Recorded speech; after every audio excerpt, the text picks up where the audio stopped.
Top on the news tonight. Cross River State House of Assembly seeks maintenance of Ikomobudu Road. Correspondent takes a look at viability of Calabar Port, challenges and the way forward. Plus, JAM sanctions officials over harassment of hijab-wearing candidates. Details of these and more in our news. Good evening. Welcome to Nta Calabar News. I am Erika Evie. Now the news in details. The Cross River State government has taken delivery of some items donated by the National Senior Citizen Center in Abuja. The Chief of Staff to Governor Basil II, Emmanuel Ayonba, represented the governor while receiving items. The report is here presented. Governor Basil II appreciated the National Senior Citizen Center for the kind gesture, adding that these items will help fulfill his promise to reward ex-service chiefs who serve in the state with dedication. The governor promised sustenance of partnership between the state and NSCC to enhance the welfare of the senior citizens. The Director General of NSCC, Dr. Omokaro, who handed over the items, commend the governor for his disposition to the centers, as it has recorded some achievements in the few years of its establishment. Some of the items donated include protective underwear, walking aid, guide cane, hearing aid, automatic upper arm blood pressure machine, blood glucose monitoring system, and set of crutches. Road infrastructure provides a fundamental foundation to delivering a wide range of economy and social benefits. Therefore, maintaining infrastructure is essential to preserve and enhance those benefits. Based on these, the Cross River State House of Assembly is calling on the State Minister of Works to liaise with the Federal Road Maintenance Agency, FEMA, to carry out maintenance on Ikomobudu Road. Odwagetan reports.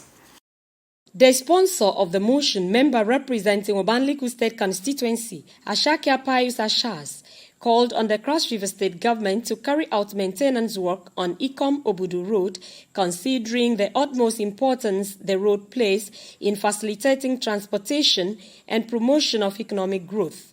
He noted that a well-maintained road enhances the safety of road users and reduces the risk of accidents, while regular maintenance helps to prolong the lifespan of the road, ensuring higher functionality and efficiency. The Ikomobudu highway that is almost impassable today to be maintained by FEMA and possibly the state government to come into the rescue of the people that provide that road.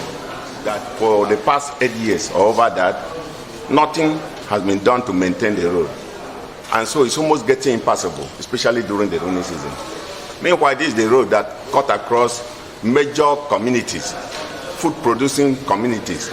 And so if the road is left the way it is, a lot of socio-economic activities will be discouraged. Other lawmakers supported the motion, believing that good road network requires consistent and regular maintenance. The deplorable condition of this road cannot be overstated. It's overdue for repairs. Looking at how important the communities within that region are doing in terms of agriculture. These are very important produce that is making so much, contributing so much to the idea, even to the federal government. I will ask that this house, with a matter of seriousness, raise their voices on this because those areas are very, very important. I am standing here to support this motion that something should be urgently done. Whatever this house can do for that road to be maintained, I stand up to support it. Speaker, Cross River State House of Assembly, Elvet Ayambem, speaks. As citizens of Nigeria, we shouldn't allow the infrastructure that the state government has graciously given to us to rot. So now that you people are waiting on this floor, we will come by way of resolution. But you too, be responsive enough and responsible as citizens of Cross River State, that what our government gives to you graciously should be maintained by yourself. The recommendation of this House has become the resolution of the 10th Assembly. That is the position of the Assembly. In Calabar, Uduak Etam, NTA News.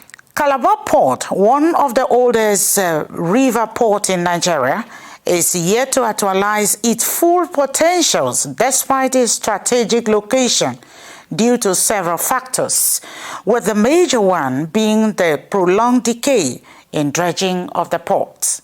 In this report, correspondent Paul Abel takes a look at the economic viability of the Calabar port and challenges in how to make it work.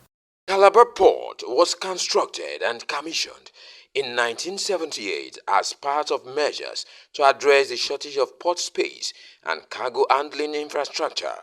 It occupies 38 hectares of land, 150 meters wide, average depth of about 5 meters chart datum, and situated 55 nautical miles inland from the Atlantic Ocean, while its cargo handling capacity is 1.5 million tons. Its infrastructure design is to accommodate vessels of 8,000 to 15,000 gross registered tonnage and equipped with extra facility of an export processing zone (EPZ) with additional provision of 34 hectares of land for expansion. Originally, Calabar Port should have been an investor's haven due to its strategic location as a feasible gateway for South-South, Southeast, Northeast markets in Nigeria and the Gulf of Guinea. But ships drawing heavier draughts of 7 meters and above may not berth at the Calabar Port. If you look at the Calabar Port with its strategic location within the Gulf of Guinea, we should be able to serve Nigeria and be able to decongest the already congested Apapa and Thika ports. It can serve the entire region of the Gulf of Guinea and beyond. And if you look at the Calabar Port is located within an agricultural produce belt in Nigeria. We think that from here, a lot of exports can go into the Central, South Africa. The non-dredging of the Calabar port has posed a perennial problem. We've heard about this dredging for over 20 years now. But it's quite unfortunate because our situation has always been on the, dredging, which is limiting the activities in the port.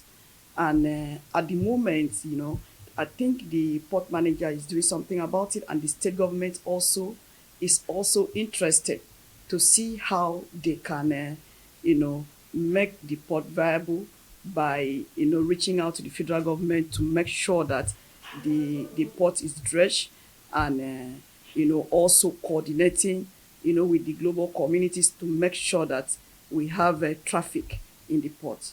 In 2022, statistics by NPA shows that between January and May, 645 million naira was generated and 72 vessels were received.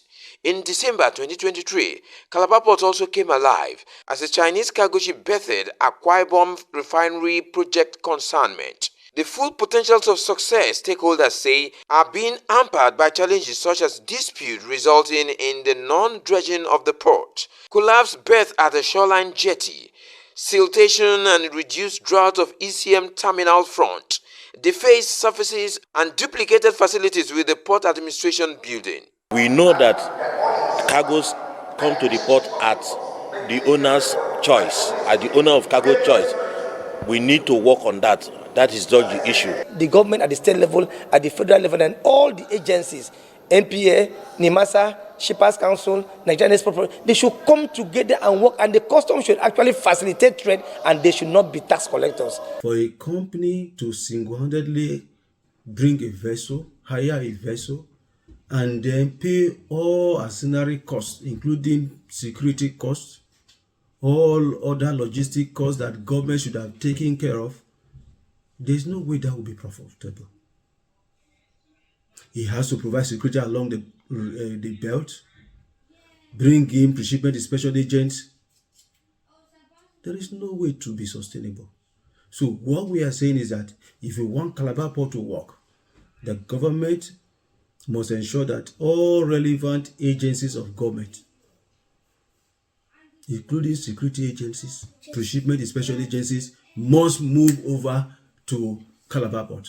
So it's very possible that with an agreement with the government of Equatorial Guinea, we can have a transshipment hub in Malabo that you can then stem cargo Malabo/Calabar, and it goes into that terminal, and then we pick from there and bring to Calabar Port. So Calabar Port then becomes indirectly on the list of destination ports.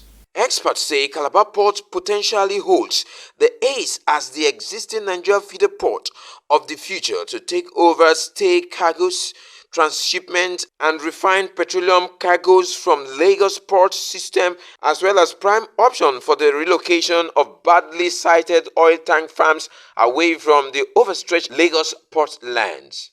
It is hoped that if the measures being highlighted by experts are adequately taken care of, Calabar Port will come once again alive.